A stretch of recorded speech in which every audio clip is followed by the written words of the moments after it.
I asked what the proper way is. He said, the proper way is a method that is harmless to society and others. That I continued to ask. A poor child, smart and studious, is reading high school. You pity them, find a way to find a job for this child who is in school, so that his family's economic situation has improved. This kind of help is harmless to society, and harmless to others. Is it called kindness? He answered. It is kindness. That I said, this child may go to college after graduating from high school, and he has a bright future. You found him a job, solved the urgent need, but ruined his bright future. Can this be called kindness? He thought for a while and said, the best help is not only harmless to society and others, but also considers the overall interests and long-term interests of the help object, but this is complicated. I said, all right, let us not delve too deep, let us consider the simple. You just said that helping the weak and poor is kindness, so is helping the powerful and wealthy not considered kindness? He decisively said, it's not kindness, and he gave an example. Hitler was powerful, helping him is evil. Capitalists get rich by exploiting the surplus value of workers, helping them is not good. That I said, during the warring states period in China, wars were frequent, and people were living in dire straits. Some people helped the most powerful Qin state to unify China, thereby ending the wars, and the common people could rest and recuperate from then on. Can you say that helping the powerful is not an act of kindness? He thought for a while and said, if this powerful entity benefits the vast majority of people, helping it can also be said to be kind. That I asked. The United States is the most powerful in the world today. If we help it to unify the globe, unify the currency, eliminate the military expenditures of various countries, freely exchange various cultures, freely come and go, and avoid many disputes, would you say this kind of help is considered kindness? He laughed heartily and answered, this is a political issue, it's hard to say, hard to say. I continued to ask, does help also have a nature attribute? Is there political help, economic help, humanitarian help, cultural help, human rights help, military help? If divided by attributes, which kind of help is considered good? He immediately waved his hand and said, this is too complicated.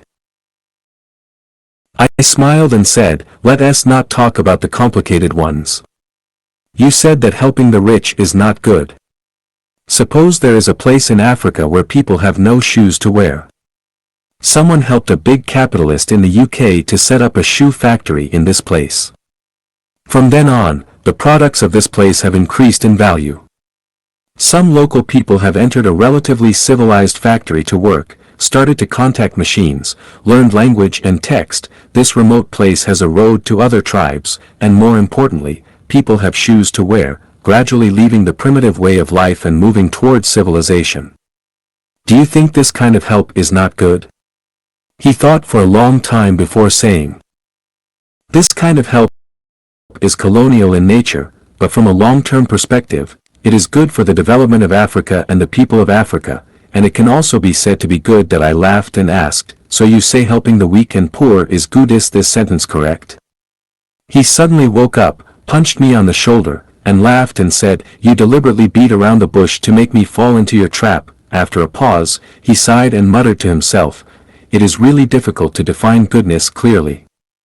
The greatest benevolence appears indifferent. The greatest kinship shows no favoritism. The greatest goodness appears evil. The greatest evil appears good. After a moment, he suddenly stood up, faced me, and said decisively, no matter what, killing is always evil and not kind. That he looked as if he had finally found an invincible truth. I stared into his eyes and gave an example.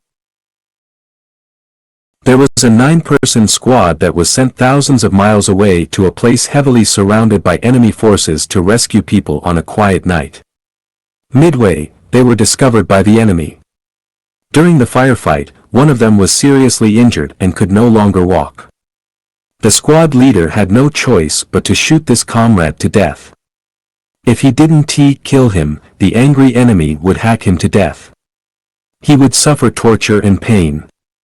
If he couldn't stand the torture, he would reveal the action plan of this 9-person squad, and then the whole army would be wiped out. Do you say this kind of killing is not kind? For example, an old and frail person, suffering from a terminal illness, in unbearable pain, decided by relatives and doctors, was mercifully given a lethal injection. The old man peacefully closed his eyes and ended his life. Do you say this kind of killing is kind? I spoke slowly, and his face gradually changed from a happy look to a puzzled look. He suddenly sat down on the edge of the bed. I knew that if I asked again at this time, I would definitely provoke his anger. I quickly lay on the bed, turned my back, and casually picked up a reader published by Gansu Province, China, and started reading. I disrupted his good feelings and values, which was undoubtedly a blow to his head. At this time, I only heard him panting heavily. I knew that war was imminent. I held my breath and quietly read the book. Just then his younger brother brought a bowl of braised pork for us to eat. As soon as he saw the food, he came back to his senses and shouted, "Damn, eating meat should always be good." He casually picked up a piece of meat and put it in his mouth. I lay still without moving, and responded to him, "What about eating human flesh?" He probably choked or got something lodged in his throat, and he abruptly spat out the meat in his mouth, bellowing, "You're utterly inhumane." When we talk about eating meat, we're referring to the meat of birds and beasts. How can it involve eating human flesh? Humans are sentient beings that can think and feel pain and pleasure. The cruelest act is to consume human flesh.